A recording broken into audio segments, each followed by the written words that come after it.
আমি মনসা, আমি এ ঘরে গর্ত বানাবো। কাল লাগেনি প্রবেশ করে লক্ষিন্দরকে ছোবল মারবে। কিন্তু আমি যে প্রতিজ্ঞাবদ্ধ, আমি বিশ্বকর্মা, আমি ঘরে গর্ত রাখতে পারবো না।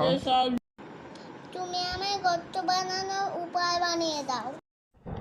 বেশ, উষা ছিল স্বর্গের অপ্সরা। সেই তোর বরের জন্য মর্তয়ে বেহুলা হয়ে জন্মিয়েছে। অভিশাপ পেয়ে উপায়টা শোনো।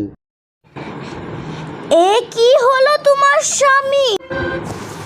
হায় হায়, আমার স্বামীকে কাটলো কাল লাগেনি। কি আর কলা যাবে, আমি চাঁদ বুনি ভাসিয়ে দিই গাঙ্গুলের জলে।